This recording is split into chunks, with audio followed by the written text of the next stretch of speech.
Assalamualaikum warahmatullahi wabarakatuh. Perkenalkan, nama saya Saryam, nomor NIM saya 053316461.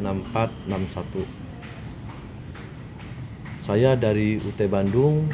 Kebetulan saya dapat tugas 3 dari mata kuliah metode penyuluhan pertanian, yaitu tentang membuat PTT PTT secara global. Kebetulan saya pada kesempatan ini itu mengambil tentang pelatihan herbisida terbatas dalam kurung paraquat dan teknik penyemprotan atau dalam kurung kalibrasi ya. Baik, pendahuluannya langsung saja. Pertama pendahuluan, kedua pemahaman herbisida terbatas, ketiga pengendalian pencemaran pestisida atau APD, keempat tata laksana penanggulangan keracunan, yang kelima kalibrasi. Pendahuluan ya, pestisida adalah bahan beracun yang dapat digunakan untuk keperluan pengendalian organisme berbahaya. Jadi pestisida itu ya emang bahan kimia yang beracun yang dipergunakan untuk organisme berbahaya ya. Terus lanjut, ini adalah herbisida golongan Bipiridulum, yaitu yang terhirup dan lain-lain. Terus lanjut, ini replika ya, fenomena itu udah berita 2 petani meninggal di sawah diduga akibat keracunan pestisida ya. Terutama di berita di sini, yaitu di Tribun, petani Trenggalek ditemukan tewas diduga keracunan pestisida.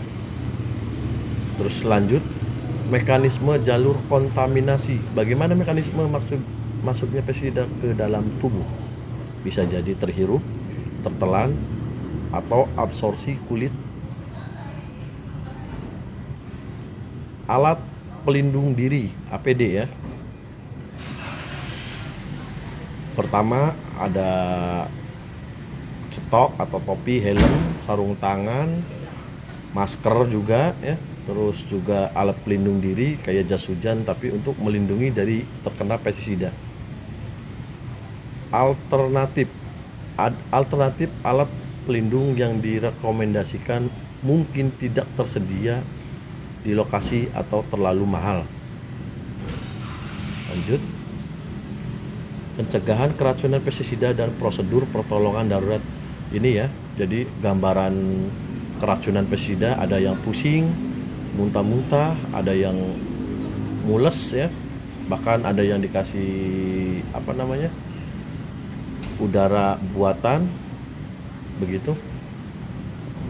Lanjut lagi, hal apa yang penting yang harus dilakukan untuk menolong orang keracunan pestisida? Nah, tanggalkan pakaian yang terkena pestisida dan cucilah kulit yang terkena dengan air dan sabun secara menyeluruh sampai bersih dan usahakan agar pasien tetap terjaga.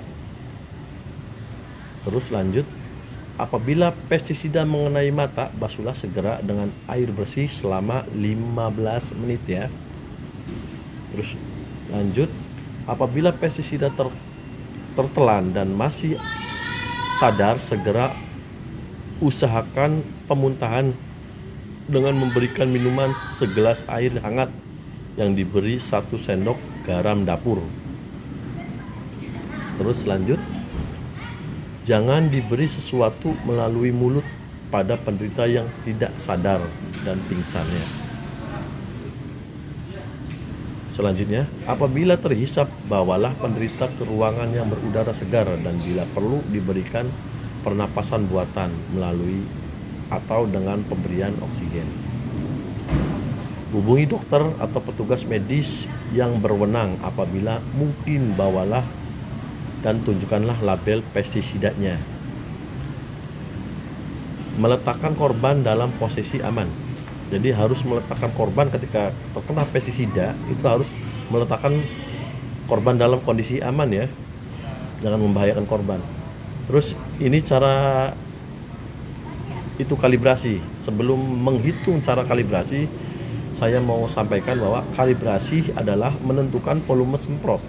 Manfaat kalibrasi: sesudah volume semprot diketahui, Anda dapat memperhitungkan konsentrasi bila dosis diketahui dan dosis bila konsentrasi ditentukan menggunakan yang sesuai. Selanjutnya, pengertian dosis, konsentrasi, dan volume semprot.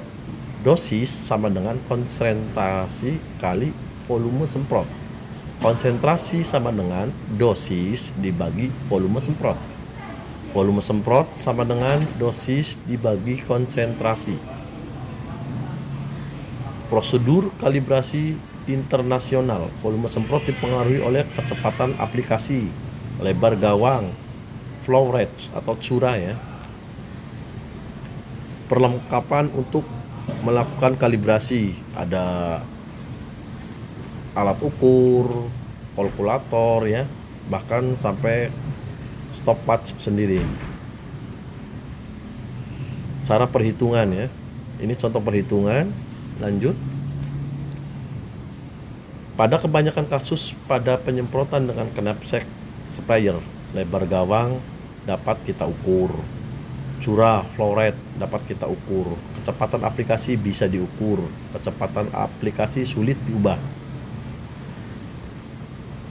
Mengukur curah, pasang nozzle yang akan diukur flow rate-nya, isi tangki dengan air, kemudian pompa hingga tekanan yang Anda inginkan. Buka kran dan semprotkan cairan ke dalam wadah yang dilengkapi dengan ukuran volume. Catat waktu yang dihabiskan untuk menyemprot. Ukur air yang tertampung pada gelas pengukur. Flow rate liter per menit. Ini mengukur curah flow rate ya. Pencatat, gelas ukur, pengukur waktu. Ini contoh nozzle-nya ya. Nozzle yang digunakan untuk menyemprot herbisida itu menggunakan nozzle kipas, sehingga rumput yang terkena herbisida itu mudah terbasahi.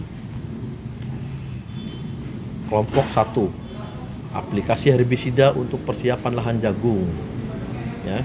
Ini kelompok 1, contoh kelompok 1. Ini kelompok 2 ke padi ya. Terus kelompok 3, herbisida penyiangan hamparan lahan sawit ke tanaman sawit. Baik, itu saja, kurang lebih mohon maaf. Wabillahi taufik wal hidayah. Wassalamualaikum warahmatullahi wabarakatuh.